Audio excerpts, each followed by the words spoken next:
what's going on, my man? Gary V here, and I want to tell you a little bit more about e-commerce instead of NFTs, because I used to live on the side of a road and I would go to local garage sales, find posture trainers that would flip on eBay, but in 2022, things are a little bit more complicated, especially with TikTok, where you should be making a ton of content. It's all about content. Yeah, I'll take it from here, Gary, but when you're running a dropshipping or e-commerce brand on TikTok, there's going to be two major problems that you will ever face, and that is either a traffic problem or a conversion problem. Because for any product you test, you're going to have to hit certain KPIs in order to be profitable, and you have to be able to determine that based on your margin. So let's say I'm selling this $500 Rolex watch. It's actually a $5 Wish watch, but nobody can tell the difference. But let's say I'm selling this for $50 and it cost me $5 to fulfill. So that means I get $45 for every single sale in profit.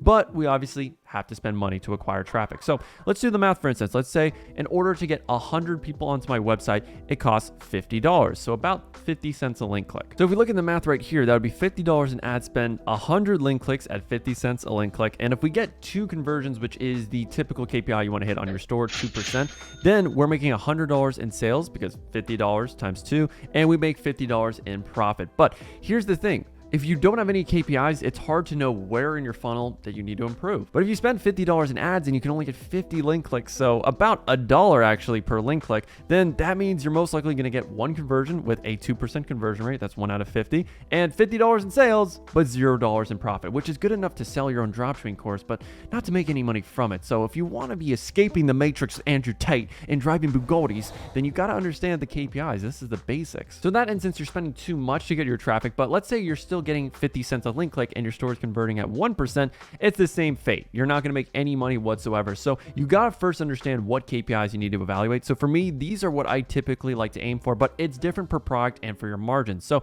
in general though, I like to aim under 50 cents per link click. I like to get a CTR of 1% or higher on my ad creatives. There's other metrics that I like for ad creatives, like hold rate and hook rate. So for hook rate, how many people watch the first 3 seconds of your ad? Typically like that to be above 25%. And then hold rate, how many people that watch the first 3 seconds actually complete your ad? I typically like that number to be above 20%. Yikes, just realized that's a little dated, so we're gonna put 20% there. Hey, you know, I like to increase my expectations, especially with the custom ads we're making at BOD Miami, but we'll cover that sales pitch a little later. But then the rest, add to cart percentage, want to get at least 5%. That's a good baseline. Again, if you're selling something that's cheaper, under $30, typically you want this number to be 8 to 10% more like, but it depends. And then conversion rate, 1.8 to 2% is typically going to be profitable for you. Now, if your website is converting above 2%, but you're still not profitable, then that is definitely a traffic issue. And in most cases in e-commerce, when you have a traffic issue, it's just your creatives are not hitting. And it's really good to look at your hook rate to see, am I above 25%? Are the people that watch my ad at least watching the first 3 seconds? And if not, all right, I got to change the hook around. I got to change the clip, maybe the angle, maybe the idea. Got to do some more research into my customer. And a lot of times I notice people, when they make their ads, they usually will copy what other competitors are doing. But it's also a good idea to go online, read the comments on those ads, read the comments on similar products, and see what objections do people have to your product. And you can use that as a great hook, because people are going to be naturally skeptical of ads. They don't like to be sold to. So when you can handle their objections and even answer objections that they might not have even thought about, then you're going to get clicks. It's just as natural as that, but you have to put in the work. But we'll cover that a little bit more in detail, but let's first cover media buying strategies. So there is a chance that you will have a great creative, but it's not going to get the cost per clicks that you need because your media buying might be too narrow in most cases. So personally, how I like to test audiences on TikTok is almost always broad. Obviously, it's good to play around with different things, sometimes play around with interest, but for me personally, I will always do complete purchase. I will always do TikTok only placement. But then when I scroll on down, ACO, I'm not a big fan of really anymore. And when it comes to locations, if you have an agency account, this is where it's really, really useful because you can do United States, you can do Canada, Australia, UK. So I personally like to do the big 4. And then when it comes to gender, age, I leave that on all. I know some people don't like 13 to 17. Personally, excluding that hasn't made much of a difference for me. And then scrolling down to interest, I leave it as broad as humanly possible. I want the lowest CPMs, and I know I want to let the algorithm find the right audience for me, because obviously these platforms spend billions of dollars in R&D to refine their systems and algorithm to find the right audience for you. They want you to spend more money. So for me, I like to give it no restrictions, and I like to give it a few days to optimize, because with platforms like TikTok, especially when you go super broad and you don't give it any interest or any real detailed targeting, you got to give it a few days for TikTok to be able to optimize and find the right audience for you. Because what they're going to do is they're going to show your ad in different pockets. They're going to show it to different audiences, to people with different interests, and based on the responses, based on the click numbers, they will optimize and show that ad to those specific pockets that are getting the best return return. But it takes time. This is not something that takes an hour or two. Facebook obviously is a little more refined and is better at finding your audience faster. But with TikTok, it requires time, and usually the best approach is just to go broad with it. So I like to keep it really simple and practical. I know that's boring for a lot of you, that you're expecting, Well, if I want to get under $1 CPMs, I need to manipulate the algorithm. I need to trick it. I got to do some pixel hacking, pixel cloaking, all this crap. I can't. You got to keep it simple. There is no quick fix strategy to getting lower CPCs. It is usually you got to make better creatives or go broader. It's as simple as that. Now, if you're enjoying this video, make sure to leave a like and subscribe down below so that the YouTube gods can know that I have the sauce. So how do you actually make better ad creatives? Well, we're gonna be doing that for this brand right here, Tall in Shoes. They sell a shoe that gives you an extra 2 to 3 inches. And I'm not talking about down there. I'm talking about for your height, buddy. Don't get your mind in the gutter. I mean, the short kings need some love too. I mean, I'm already 6'3", so I don't really need something like this. It's a little bit of a cheat code, but let's just first briefly see one of their ads real quick. So these shoes boost height by 2+ inches. All right, cool. Got some shots here.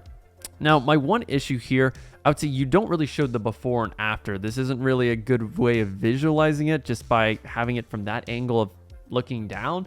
But I do like that they have an offer, call to action, buy one, get one free now. That's going to get some attention. This ad got 3 million impressions, and I'm sure the majority of it is because of that offer. But if I was to sell a product like that, then obviously we need to understand what is already out there on the market. So after going PPAds and looking up height insoles, so these shoes have hidden insoles in them. Okay, cool. Anything special from this? Okay, so we know what shots to take, obviously from the ground low.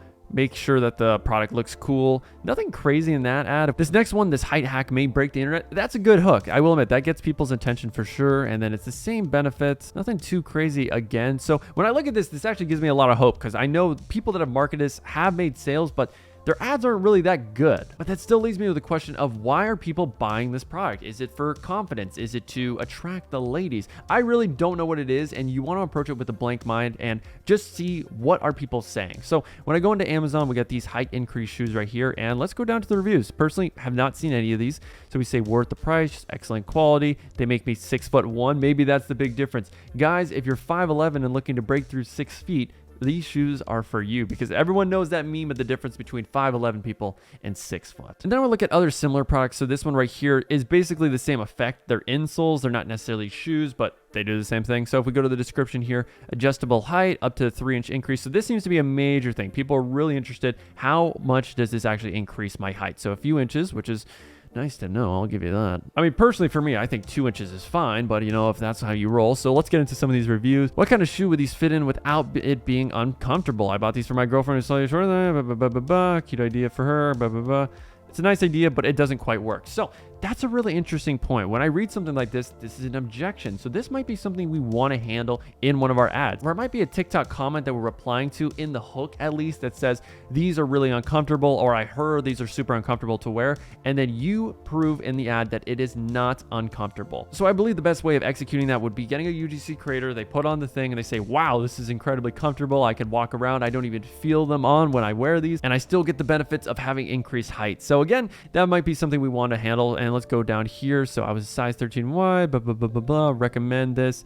Who have heel pain. So that's another interesting thing that we could handle, that this can also help heal you and give you height. I mean, these things can really do it all. Now, going down, really, when I read reviews, I'm just trying to get the trends. I can read through hundreds of reviews, and that's what I recommend doing. And you want to see what people are saying over and over and over again. If people are stressing on the comfortability, then make sure you're addressing that in your ad. If you're noticing the main objection is how people are uncomfortable, make sure you handle that in the ad. You really just want to get what are people saying over and over and over again, because you'll get some reviews where they mention a pain point or they mention why they bought it, but it's only really specific to them because maybe they bought these insoles for their cat. I don't know, for their little cat slippers. I could not tell you, but you know, there's weird people out there. So I would say you wouldn't want to include that in the ad. So you got to be really careful with doing your research. And then when you come up with the objections, the problems, the benefits that people are mentioning, that's when you're going to do a storyboard for your creator that you're going to send the product out to. So for instance, I'm selling this product right here, which is a skincare product. And honestly, I kind of need one. But for this is the hooks that we we recommended. We said, if you aren't using this facial sauna before bed, what are you doing? And you can read the rest of these lines, but I like to break down my storyboards from hooks, different problems, different intros, different demos, and I send the product to one influencer who will film all these different lines, and I give them the exact shots we're looking for. So for this testimonial one, hold the product, talk directly to your camera, be engaging, be energetic. So apart from all these, it even flushes out toxins and impurities. So you got to have the right energy. So again, this is the best way in order to get modular content, because from these 22 different clips, you can make 15, 20, 25, 30 different ad combinations. And I really do believe this is the future of dropshipping and e-commerce. And if you study a lot of different ads by using PP ads or foreplay, then you can come up with different frameworks for the different sections. Because I know for me, it can be really difficult to come up with 3 benefits for a product, but that's where frameworks really come in. So for instance, for my hooks, I could do, after seeing this on TikTok, I had to give it a try. That applies to so many different products. And then problem. Okay, I used to have problem from doing old methods. So I used to have dry skin from using all these different acne products. That could be the problem of using old method. You're trying to convince someone to go off the old method and try out your product instead. And if I was doing it for those height increasing shoes, I would say the major old method or alternative method would be just buying regular insoles and putting those into your shoes, which we did learn can be a little bit uncomfortable. So maybe it is. I used to have so much discomfort or foot pain from wearing height insoles in my normal shoes. And if we go to the product intro lines, we could say, so that's exactly why I decided to start using the tall-in shoes, which are specifically made to increase my height while being comfortable to wear. Now, once you come up with your ad brief, you need to figure out what is your target persona so that when you source a UGC creator, they match that exact persona. Because if you're selling a waist trainer and you got some 30-year-old middle-aged dude wearing it, it's just not gonna work. So obviously for this height increase insole shoe, definitely want just probably a shorter guy. We can't really tell height based on this, but just getting a guy that's energetic, that's charismatic, I'm sure can work very, very well. So I know on Fiverr, this guy right here, I've used him a million times, 195-star reviews, and it's definitely worth it. So I would send him over the brief and I would ask him what is his quoted price. Typically, you can get creators to work and do these briefs for about $100 to $200, a little bit cheaper if you can find creators that are newer. So I would recommend reaching out to a ton of them on Fiverr. You go through them, look at their portfolios, make sure they got the right energy, the right lighting as well, and that they have good clip variety. Those are the major things I look for in creators. And going on to TikTok, when we look up UGC creator, we can go right here to this chick here, UGC Ange, and she's got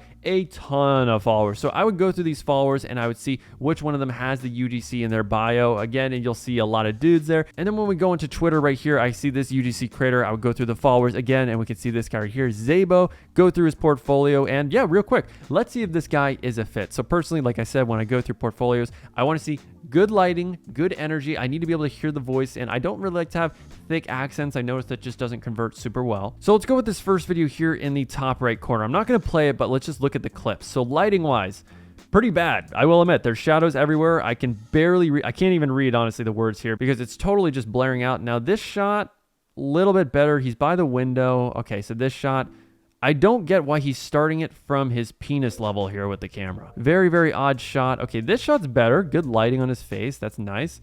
And it is a skincare product, so he needs to show himself applying it. Does he put like a finger in it so we can see what it looks like? No, he's just rubbing some mysterious thing. It might not even be the cream. Yeah, not the best ad in the world. So personally, would I work with a guy like this? Probably not. But just to show you how I evaluate the actual voice, let's listen to this one right here. I know y'all love a good candle burning in your house after you just get done cleaning.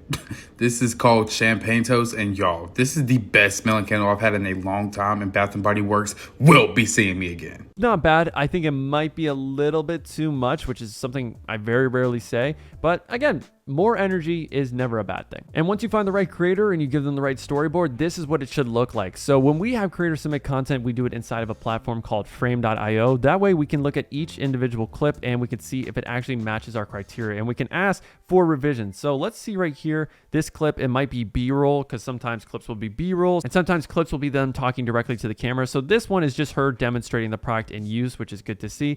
Let's see if we have one here that is her directly talking. So we got this call to action. Let's listen. Check this out today and save up to 40% off. Pretty good lighting, can see the product, and I would say the energy is very natural and authentic. But if you want to know the best chance of scaling to $1,000 a day or more during Q4, then I would recommend working with my team at Blue Ocean Digital, where we're a team of experts that finds winning products for you, and we also create custom coded one product stores for every product we test, and make custom ads like the one you just saw for that influencer, where we do all the editing, we do all the content creation, the storyboarding, everything like this, and we test professional ads on TikTok that convert incredibly well. This is how we get better success than than any other agency because they just frankly don't do custom content the way that we do it. They don't have the copywriting, they don't have the websites, and this is why we're able to scale with an elite team of media buying strategies paired with amazing creatives. So if you are interested in working with my team and having us find those winning products, build those amazing websites, and get those amazing ads as well, all you have to do, book a call down below. Now, when it comes to editing TikTok ads, I would say the best editing is typically when you don't notice that there's editing. And it's kind of hard to explain, but it has to be natural editing where each choice you make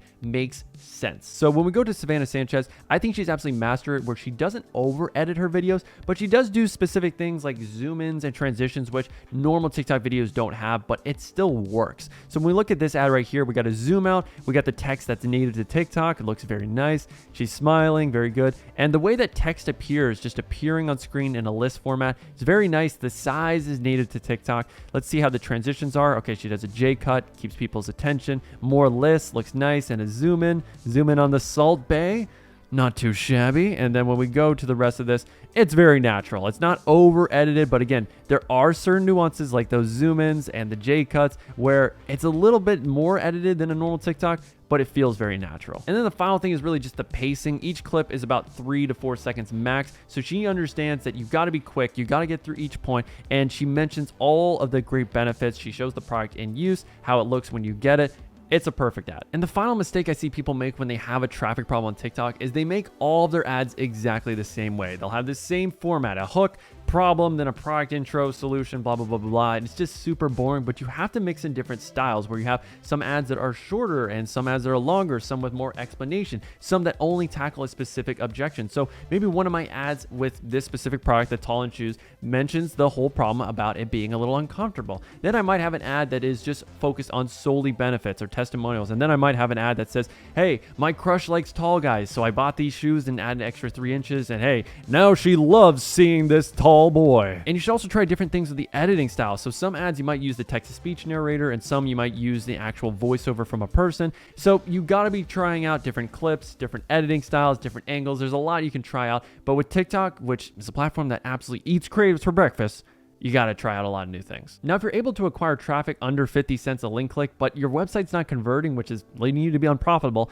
I would say the first thing to analyze on your website is always going to be the offer. Is the offer that you have right now the best that you can possibly do? Have you even split tested different offers, or is the price you have right now the same price you've had since the first day you've tested the product, which is most likely the case, let's be honest here. But personally, I like to make bigger changes where I change up the structure. So instead of 50% off, I will try something like a BOGO offer or buy one, get one 50% off. You have to try a bunch of different things and see what sticks. And I know specifically for plushies like this, typically buy one, get two free. So for your friends converts really well. And let's say the price for one octopus is $2, shipping it out costs $3. So that means if I get 3 octopuses, that's $6 plus shipping is going to remain the same. It's going to be 3. So that still cost me $9 compared to 5. So with that, I can definitely have some wiggle room with my margin. I might do a buy one, get 2 free offer at $29. So I increase my price by $5. And really, when you look at it, I actually make more money from that offer, but it's much more irresistible because you get 3 for $29 compared to 1 at $24, where I'm making just $1 less. So you got to really understand the breakdown of your product cost so you can come up with that enticing offer. And there's other things you can try out, like doing a TikTok specific discount code. So if you've got people from TikTok onto your store, you can say, use TikTok 10 at checkout to save 10% off. And I would say that is a much better use of this real estate on the headline bar than free worldwide shipping, especially if you're only targeting the US, which most people are doing. So I'd recommend putting that there. You can also put it right under the add to cart button saying, hey, use TikTok 10 at checkout. You have to make it dummy proof in a lot of cases for people to actually use codes and be incentivized to get it now. So if you do 10% off, that could be the difference that actually gets people to buy. Now, the next thing that will make a big difference to your conversion rate is having proper branding on your website. And that usually just means having a consistent color scheme, having good social proof that shows that your product actually works, having a solid logo, and just making sure nothing looks too crazy. So font sizes aren't too crazy. You're not capitalizing random words. You don't have a bunch of different colors in your description. So let's analyze this one for the Octo Plush. I would say first off, we got a good logo here, Plushy Maze, so it's not bad. Life-size Octo Plush is not the most brandable name. I feel like you can come up with something definitely a more branded than this. So right here, this brand calls them Flopsies. I could also see Reversibles being a good name for this product, but yeah, I would recommend having something that's a little more branded. Then when we scroll on down, okay, so we got the ads card. We're using black, white, and then pink. So let's see if we're consistent throughout. yeah, I would say pretty consistent. It's nice that we have an email also here that we can contact, subscribe to the newsletter. I wonder if they're actually using that. It's also nice to have a phone number up top as well that people can realize, okay, this is actually a legitimate business. So logo's looking pretty good. This honestly isn't the worst that I've seen. Now, in terms of the social proof section, there's only one photo here that immediately appears. Now, there might be photos on page 2 or page 3, but really the odds of people going through that, very low. They are just going to stick to page 1. So if you have really only 10 good reviews that you can showcase in the beginning, that's all you need. I know with my Slim Waist, I scaled it to 6 figures and I had 11 reviews on my product page, and that was it. But the majority of them had pictures, and they really went into detail as to how the product changed their life and how it gave them the benefits that I mentioned in the description, because everything has to be congruent. If I make claims here in the description, I have to make sure the reviews actually show that yes, you can get those benefits. You can get what I am promising to you. Otherwise, people are going to be skeptical. So for instance, people might see this offer, $25. Okay, what is the size of this product? It's 130 centimeters. And that's actually really interesting that they don't have a size guide. They don't actually explicitly say how big it is. They just say 130 centimeters on this video, but that might not be the exact one from the video that they're selling. So very interesting there. So I would like to see some reviews that say, this thing is enormous. I thought it would be a certain size from the video, but it's actually huge. I can't believe I got such a huge plushie for only $25. This is an amazing deal. So yeah, that could be a good thing. Or, hey, I saw this on TikTok and I was a little skeptical at first of buying because this deal seemed a little too good to be true. But thankfully, in only 8 days, I got the product. It is amazing. It's super high quality. I love playing with it. And also my sister and I just can't get enough of it. So again, there's a lot of things here that can improve. I think in the social proof section especially. So they have 800 reviews. And for a lot of people, they say, well, that's all I need to do. I got all this social proof. But again, people are just checking out these first 5 to 10. And if you really read these, title sums up my review.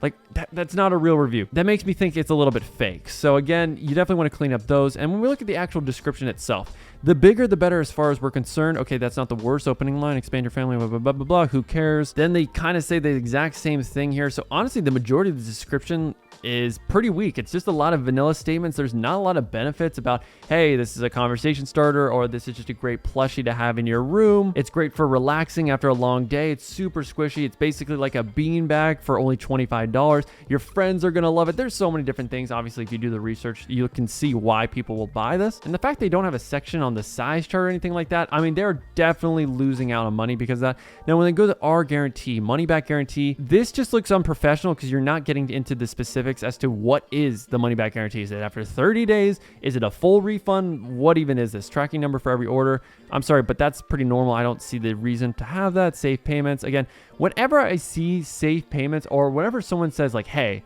I'm a nice guy, I automatically think the opposite. I think that you're trying to prove to me that you're nice when you say something like that, compared to just being a nice person and me making that inference that, okay, this is a trustworthy brand. But when you say something like safe payments, real people, blah, blah, blah, blah, blah, no hidden fees, it's like, who says that on an e-commerce store? I also would have loved to see an FAQ section so we can see, okay, what materials is it made out of? How big is it actually? How long are the shipping times? Because they don't even mention shipping times in here. A lot of things you can cover in the FAQ that just eliminate people's objections. And when you don't handle those objections and you don't have live support, people are just going to bounce off and they're going to go onto Amazon or find a brand that actually gives you all the details. Now, when I look at their ads, they don't actually have any hook or major benefits that they put in their ad, but I would say a really smart thing to do once you have a winning ad for your brand is to take the hook or the benefits or the lines that are converting really well from that ad and put that into your product page. Have congruent copywriting from your ad to your website to the conversion process, because the more congruent it is, typically the better. Because if you're mentioning in your ad that your product helps you lose weight, and then when they get to the landing page and it talks about how this is a great dietary supplement and it's great for just staying in shape, then those are kind of different things. You want to make sure everything is congruent. If you say, hey, you're going to lose weight in the ad, make sure you say you're going to lose weight in the website if that's what's converting the best. Now let's look at the Tallinn website real quick. So Tallinn boosting shoes, I would have added like a trademark or something like there, or just a dash to make it seem a little more branded. But I love the logo. It's nice, big, very authoritative. Limited time offer, buy one, get one free. Would have liked an exclamation or something like that.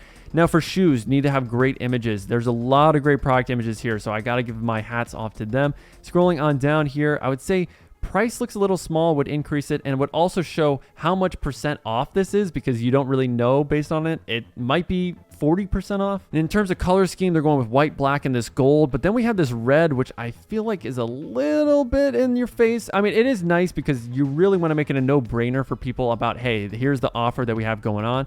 So just add a second one to your cart. So hopefully they have a quantity selector. They do. Awesome. And then they also add the text here. This is pretty solid. I like that they have some bullet point benefits at the top. A lot of big brands do that. So that's really solid to see. I would say this sale widget, not really necessary. Add to cart, would have liked this to be something that actually doesn't mesh with the background. It's the exact same color as the background, which doesn't make it stand out or make me want to click it. So I would say you can make this the gold and then have white text for add to cart.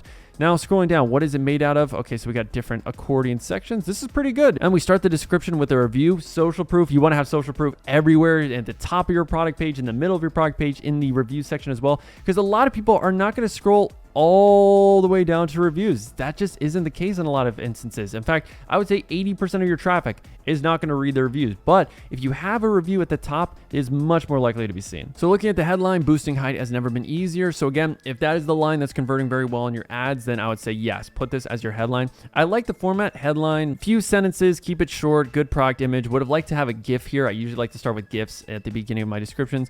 See Tallinn in action. That's not even really a headline or a benefit. I would keep it to benefit copy only because people are going to be thinking of WIFM when they read every single line. What is in it for me? So see Tallinn in action. It's not really a benefit. Our mission is to help blah, blah, blah, blah, blah. Who cares? I don't give a crap about your mission. I just want to see how this product benefits me. Give me the WIFM. This section is just straight up benefits of owning Talon. That's a cop-out sentence. Again, just say the benefit. Don't say here are the benefits. Just cut that out. It's like when you start a paragraph or an essay for school, a lot of people try to waffle in the beginning, but when you eliminate that first paragraph and then start your story with getting right into the action, that usually is the best practice for your copywriting. So again, here, taller on first dates guaranteed, a true invisible height boost, blah, blah. I mean, these are all basically saying the same thing. I would have liked to see something a little bit different, like talking about how this will increase your confidence or maybe give you a better chance of getting the lady of your dream, et cetera, et cetera. I know it's a little bit kind of over-promising, but again, that's just the type of reasons why people will buy this. So the confidence boost you deserve. All right, there we go. So that's nice. In terms of different sections, they got quite a few sections here. I would say this is a little bit long, at least for a shoe brand. And then when we scroll down here, would have liked to see a sticky ads cart, because let's say someone scrolls down here and they're interested in buying, they got to go all the way back up here. And this is a very, very long description. So I would say not the best idea. And again, they could have done another thing like the TikTok 10 to save 10% off. But when we scroll down here, it takes a while to get down to the reviews. It is pretty nuts. And in terms of the reviews, you guys already know what I'm looking for. They have a lot of good images, which is great to see. Best shoes really changed the game up. All right, awesome. You know, a lot of these are short, simple, to the point. I would like to see a review that gets into detail about how they're really comfortable. And here we go. 2 inches, lightweight, unbelievable, comfortable. Yes, there we go. So they're handling objections. They are showing that these products actually work. And then in terms of this 30-day guarantee, yes, they expand upon that actual guarantee. They don't just say we have a money back guarantee. It's 30 days or you get your money back. If you don't love them, we'll give you your money back. And they also mentioned that here as well. So I'd say they're kind of a little bit redundant. So I would have personally removed this section and just had this right here. I think that definitely gets the job done.